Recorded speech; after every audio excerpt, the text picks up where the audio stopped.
Madame la rapporteure générale, bon, donc pour les explications de vote, la parole est à Monsieur Paul Giacobbi pour le groupe RRDP. Ceci est un jeu dont nous avons l'habitude, c'est une figure de rhétorique, là, le renvoi en commission.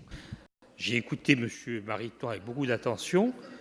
Comme toujours, il s'est livré à cet exercice comme il convient, mais c'est assez curieux parce que l'objectivité revenait parfois comme le naturel chassé revient au galop, et à plusieurs reprises, et d'ailleurs de manière tout à fait intéressante. Elle est même peut-être allée plus loin qu'il ne l'aurait voulu. Sur le dérapage budgétaire, le ministre vient de répondre à l'instant, mais franchement, de 7 à 3,2, je crois que ce n'est pas très raisonnable. On ne dit pas qu'on sera nécessairement à 2,7, mais chacun sait qu'on peut être à 2,8 et à 2,9, c'est-à-dire qu'en réalité, on est en deçà de la capacité où l'on est de mesurer exactement les choses, à moins qu'ici on pense qu'on est à un degré de précision tel. Alors je m'empresserai de vous expliquer pourquoi. Les décalages sur l'exercice 2018, ça c'est intéressant. La question est de savoir si on l'a fait exprès, ou c'est la nature des mesures prises que de produire ces effets qu'en 2018, pardon. Mais écoutez, c'est sans doute la nature des choses.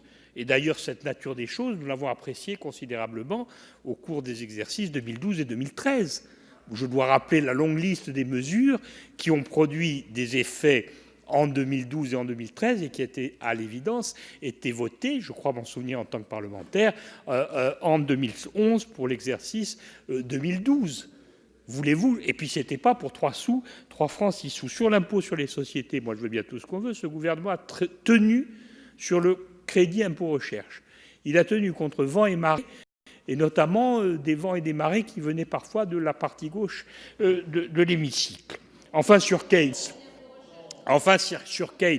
Monsieur Mariton, voulez-vous que je vous ressorte les débats dans lesquels Mme Lagarde voulait remettre en cause le CIR et cédait par avance sur le CIR?